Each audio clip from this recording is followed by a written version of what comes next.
And in the same line, the latest coup d'etat in Niger has caused regional and international tensions as it poses a threat to local stability and could turn into the token of other political actors. To go on the matter, we receive Kambale Musavuli, who is an analyst with the Center for Research on the Congo-Kinshasa. Be welcome, Kambale. Thank you for having me. Okay, it's always a pleasure. So, Kambale, can you recall the events that led to this military uprising in Niger?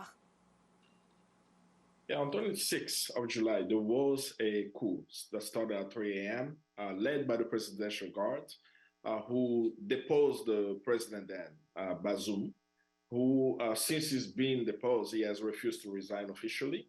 And the military has control of the country at the moment. Abdul Rahman Chani, he's the general who's currently leading Niger. And for the moment he took power, he has done a few populist actions.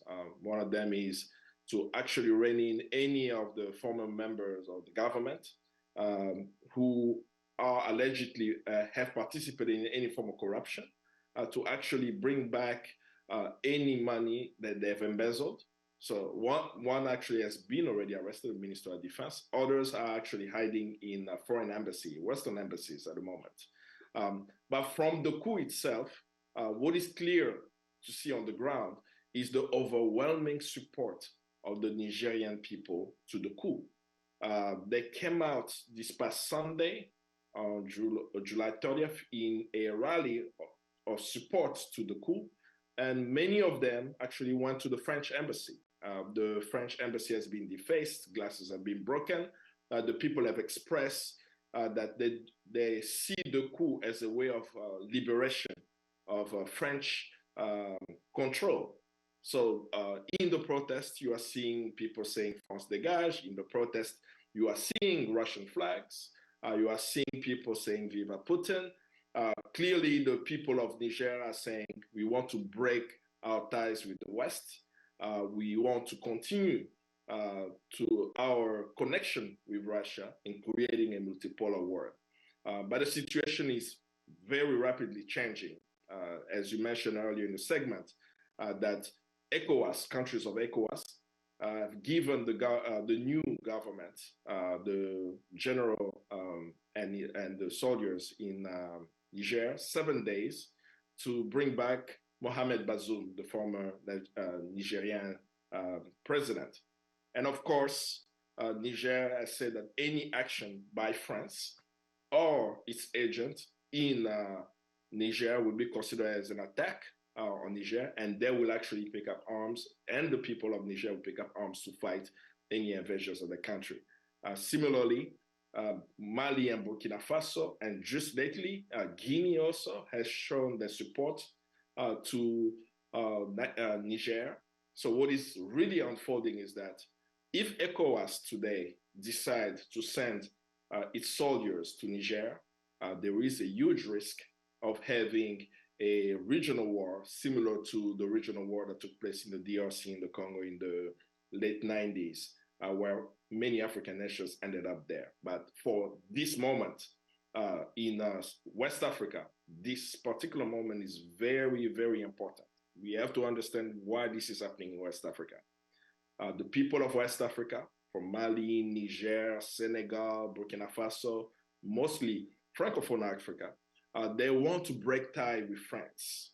They do not understand why in 2023, France still controls their resources, France still controls the currency, and France still controls the politics of the country. So for over a decade, people in West Africa have demanded that France leaves. Mali has requested that the French military leaves. They have done so. Mali has changed the official language of the country. They've removed French as the official language. Burkina Faso has followed lead. They just participated also at the Russia-Africa Summit. Burkina Faso has been very clear about France leaving. And now we see Niger. So we have a new non-alignment movement on the African continent being led by Mali, Niger, and Burkina Faso, where they want French military and French presence to be out of Africa so that Africa can determine their own affairs. So precisely, France announced the evacuation of its national from Niger, but is also leaving 1,500 troops in the African nation, which is the underbelly of this decision. You were mentioning some of the aspects. Yes, I mean, imagine if you go to France, you will not see 1,500 Nigerian soldiers or 1,500 Malian soldiers. What are French soldiers doing in the region? They are saying that they are actually there to stop the so-called jihadists.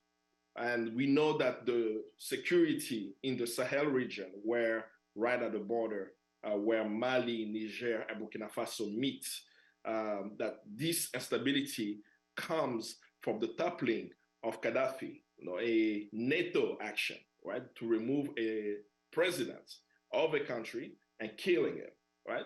That's where the instability has come from. But the people of West Africa can control their own affairs. We know why France is there. 1 out of 3 light bulbs in France is actually powered by uranium. And that uranium comes from Niger.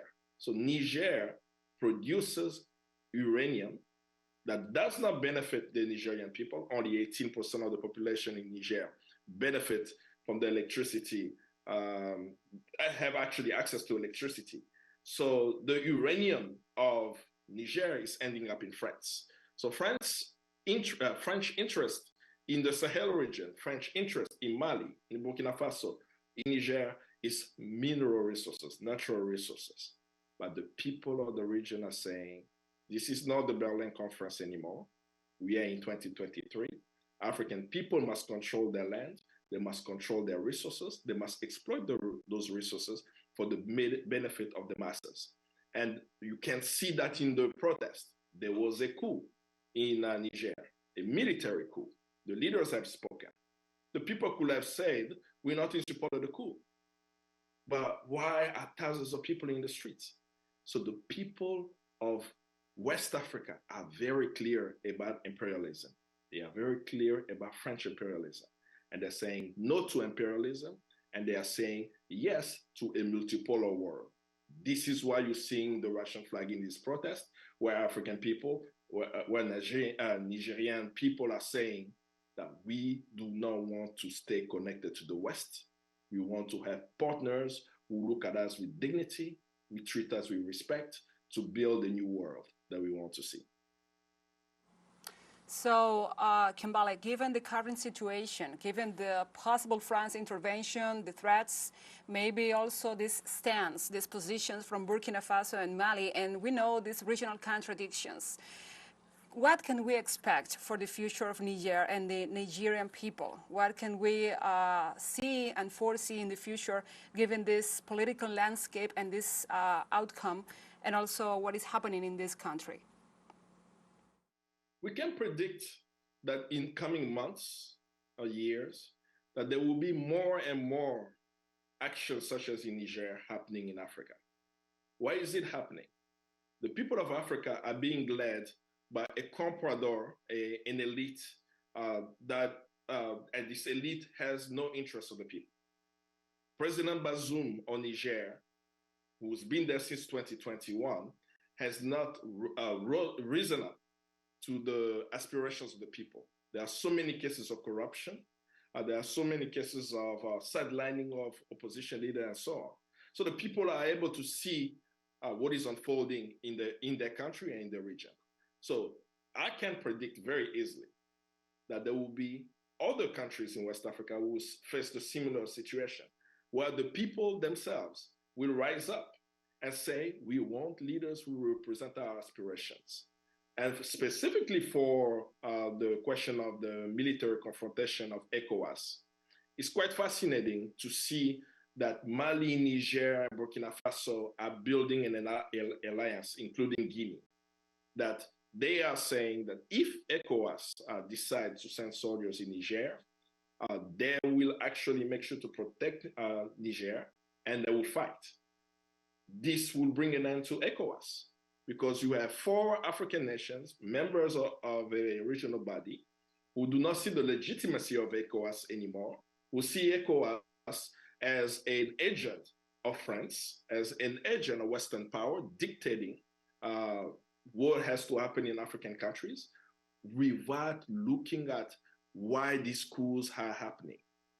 In Mali, there was a rigged election that the day the coup took place, there was actually a call for a general strike by progressive groups in Mali. That's how Goïta, the current president of Mali, ascended to power. Same thing in Burkina Faso, right? The vacuum that's been created of lack of leadership that emanate from the people has made it that militaries of the regions are taking power, but they are listening to people. In the case of Mali, in the case of Burkina Faso, in the case of Niger, that the rhetoric they are actually sharing connects with the aspirations of the people. Will that continue for these leaders to be able to listen to the people? The struggle must continue, right? You know, the history of humanity is a history of class struggle. So the people of these countries, even though they have strong military forces taking control of the country, they must continue to engage with these leaders so that their aspirations are actually met. But we are in a new world. Who could have thought that in 2023, that a nation in Africa could ask the French to close their embassy and to take out their soldiers? We've seen that in Burkina Faso. We've seen that in Mali. And it's time for Africa to rise up. It's time for Africa to unite, as Mali, Niger, and Burkina Faso are uniting now. And as we unite, we'll be the mighty force that will transform not just the African continent, but the African world and also humanity. Okay. We will stay tuned to this, and we will keep our focus on Africa to see what happens. So thank you, Kambale, for your time, your presence, and your criteria hearing from the South. Thank you very much. Okay, so we were discussing the current situation in Niger after the latest coup d'etat. We will go to a short break now. Stay with us.